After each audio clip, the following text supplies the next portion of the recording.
BPSC में धांधली का सीधा आरोप चिराग पासवान ने लगा दिया है। एग्जाम के दौरान क्वेश्चन पेपर्स पूरे अवेलेबल नहीं थे। मेरी भांजियों ने दिया है, मेरे भांजे ने इसमें एग्जाम दिया। उन्होंने मुझे बताया है कि वहां पे किस तरीके से व्यवस्था में लापरवाही बरती गई थी। कह दिया है कि क्यों दूसरे बार एग्जाम हुआ, 22 सेंटरों का जिक्र भी किए और साथ ही यह भी बोले कि किस प्रकार से 1 नंबर और 2 नंबर जिस प्रकार से अभ्यर्थियों का रह जाता है उसको लेकर जो कसक अभ्यर्थियों में रहेगा, ऐसी कई बातें अभ्यर्थियों के बातों के लिए वह बातें कर रहे थे। आग्रह करूंगा कि सुनिए बच्चों की मांग को और मानिए कि कहीं ना कहीं अगर आपसे भूल हुई है, कहीं ना कहीं अगर आपसे चूक हुई है, उसको सुधारने का काम कीजिए। भैया ये बीपीएससी का एग्जाम है। साथ ही धरना प्रदर्शन और आंदोलन जो लगातार 1.5 महीने से चल रहा है और साथ ही जो 1 सेंटर का एग्जाम रद्द हुआ जिसे 22 सेंटर पर किया गया, उसको लेकर भी वह खुलेआम आयोग को और सरकार को निशाना बना रहे थे। यानी कि सीधे तौर पर अभ्यर्थियों के पक्ष में थे, वह भी धांधली को मान रहे हैं। चिराग पासवान मोदी सरकार के मंत्रिमंडल में हैं और बिहार में उनकी पार्टी 5 लोकसभा के वह राष्ट्रीय अध्यक्ष हैं, तो समझ सकते हैं कि अभ्यर्थियों को कितना बड़ा समर्थन मिला है।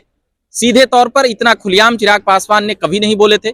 अभ्यर्थियों से मिले जरूर थे, अभ्यर्थियों के पक्ष में बातें जरूर बोले थे, मगर आज दिल्ली से जब वह पटना आए तो बातों को स्पष्ट कर दिए कि हम अभ्यर्थियों के साथ हैं, इस मुद्दे पर हम बिहार सरकार के साथ नहीं हैं। हाँ, मगर अगर तेजस्वी यादव अगर नीतीश कुमार पर निजी हमले करेंगे तो उन्हें भी माकूल जवाब दिया जाएगा, जो पिछली वीडियो में हम सुना चुके हैं। साथ ही महाकुंभ में जिस प्रकार से दुखद खबर आई है घटना की, उसको लेकर भी संवेदना प्रकट कर रहे थे, मगर इसमें जिस प्रकार से चिराग पासवान अभ्यर्थियों के पक्ष में बोले हैं, उन तमाम बातों को हम सुनेंगे इस वीडियो के जरिए। कल देर रात भगदड़ की वजह से जो घटना घटी है, मैं अपनी तरफ से, अपनी पार्टी की तरफ से जहां मृतकों को श्रद्धांजलि देता हूं, वहीं जितने घायल हैं उनके जल्द स्वस्थ होने की भी मैं कामना करता हूं। जिस तरीके से एक अप्रत्याशित भीड़ श्रद्धालुओं की हम लोगों ने प्रयागराज में इस बार देखने को मिली, व्यवस्था सुनिश्चित करने का हर संभव प्रयास राज्य सरकार के द्वारा, मुख्यमंत्री उत्तर प्रदेश के द्वारा किया गया ताकि अप्रत्याशित भीड़ को नियंत्रित रखा जा सके। एक लंबे समय तक इसमें सफलता भी हम लोगों को प्राप्त हुई, पर कल रात जिस तरीके से मौनी अमावस्या में स्नान को लेकर श्रद्धालुओं में एक अलग उत्साह देखने को मिला, जिसकी वजह से करोड़ों की संख्या में कल दोपहर के बाद से ही श्रद्धालु वहां पर पहुंचने लगे। क्या कारण रहा जिसकी वजह से ये भगदड़ मची, इसकी मॉनिटरिंग, इसकी जानकारी, इसकी जांच लगातार की जा रही है। प्रधानमंत्री जी स्वयं इसकी मॉनिटरिंग कर रहे हैं। आज सुबह कैबिनेट की बैठक भी थी, उसमें भी प्रधानमंत्री जी ने इसको लेकर चिंता जाहिर की। मैं मानता हूं कि भविष्य में ऐसी घटना ना घटे। महाकुंभ के इस आयोजन में अभी भी कुछ हफ्ते बाकी हैं।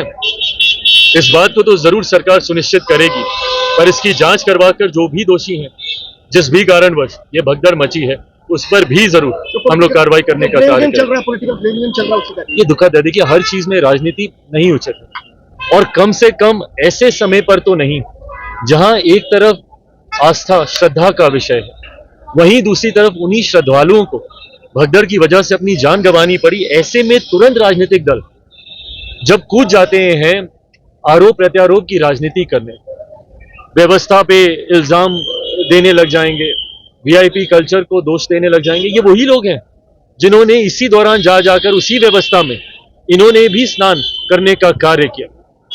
और आज एक घटना के बाद तुरंत आरोप प्रत्यारोप। मैं तो बल्कि आग्रह करूंगा जितने भी विपक्ष के दल के नेता हैं, जिनको व्यवस्था में चूक लगती है, बताएं कहां पे चूक हुई है। हम लोग खुद चाहेंगे कि उसकी जांच और दोषियों पर कार्रवाई हो, पर सिर्फ हवा में तीर चलाना, आरोप प्रत्यारोप करना, ये वो समय नहीं है।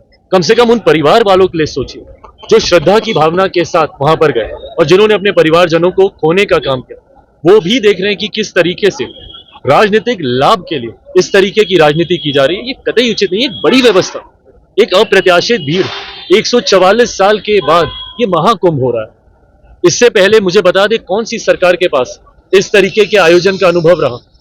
144 साल के बाद पुनः इस तरीके का कोई आयोजन होगा, उस वक्त हम में से तो संभवतः कोई नहीं रहने वाला। तो ऐसे में सरकार ने हर संभव प्रयास की, उसके बावजूद भी यह घटना घटी। पूरी विनम्रता के साथ सरकार इस बात की जांच करने में लगी है कि कहां पे चूक हुई, पर उसमें ऐसी राजनीति करना नहीं, बिल्कुल। और उनकी बातों को आयोग को सुनना चाहिए।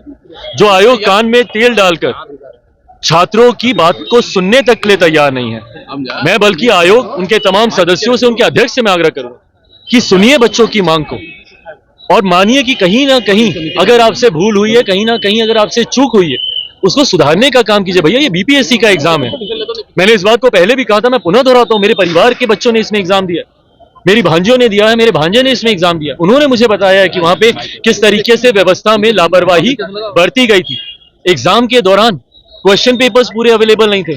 आप सोचिए, एग्जाम सेंटर में क्वेश्चन पेपर प्रिंटिंग के लिए जा रहे हैं, बाहर जा रहे हैं, थोड़ी देर के बाद वही क्वेश्चन पेपर सर्कुलेट होते हैं आपके सोशल मीडिया प्लेटफॉर्म पे, एक्स अकाउंट पे, व्हाट्सएप ग्रुप में। जिस वक्त बच्चे अंदर बैठे वो एग्जाम लिख रहे हैं, और उसके बाद कहीं ना कहीं आपको लगता है ना कि धांधली हुई है, गलत हुआ है। इसीलिए आयोग ने एक सेंटर का री एग्जामिनेशन कराया। क्यों कराया आपने री एग्जामिनेशन? क्योंकि आपने इस बात को कबूला कि धांधली हुई है, कहीं ना कहीं गलत हुआ है, और वो एक सेंटर का री एग्जामिनेशन आपने 22 डिफरेंट सेंटर्स में कराया। तो अगर इस बात को माना जाए तो 22 जगहों पे आपने कबूला कि गलत हुआ है। तो ऐसे में क्यों किसी भी बैच को किसी भी तरीके का एडवांटेज मिले, ये नहीं स्वीकार्य है। 1 मार्क्स या 2 मार्क्स का भी अगर एडवांटेज किसी बच्चे को मिल जाता है, वो उसके पूरे भविष्य को प्रभावित करेगा। तो क्यों इस विवाद में जाना? क्यों उम्र भर बच्चों के दिमाग में इस बात को आप डालना चाहते हैं कि अगर हमने प्रयास किया होता तो बेहतर हो जाता? ऐसे में बच्चे अगर मांग कर रहे हैं कि पूरा री एग्जामिनेशन कराया जाए, तो क्या गलत मांग कर रहे हैं? और मैं उनकी मांग को पूरी तरीके से मैं समर्थन करता हूं कि एक सेंटर का नहीं, पूरा री एग्जामिनेशन होना चाहिए। एसओपी को फॉलो किया जाना चाहिए। एग्जामिनेशन पेपर अगर सोशल मीडिया प्लेटफॉर्म पे ड्यूरिंग द एग्जाम सर्कुलेट हो रहा है, तो इसके लिए नियम बने हुए हैं, उन नियमों का पालन करें। बीपीएससी को इसको गंभीरता से लेना होगा, बच्चों की बातों को सुनना होगा। फिर बच्चों से मुलाकात करने जाएंगे? भाई बच्चों का मैं समर्थन कर ही रहा हूं, और मैं हर उस उचित मंच पर उनकी बातों को रखने का काम कर रहा हूं जहां से हम लोगों को उम्मीद है, जिसमें सबसे बड़ी भूमिका बीपीएससी की। इस प्रकार से आपने सुना कि अभ्यर्थियों के पक्ष में क्या कुछ बोल रहे थे चिराग पासवान। हम लगातार खबरें लाते रहते हैं और सुनाते रहते हैं। आप हमेशा बने रहने के लिए झकास भारत चैनल देखते रहिए। मेरा नाम रविकांत हुआ, कैमरे के पीछे मनीष हैं। धन्यवाद।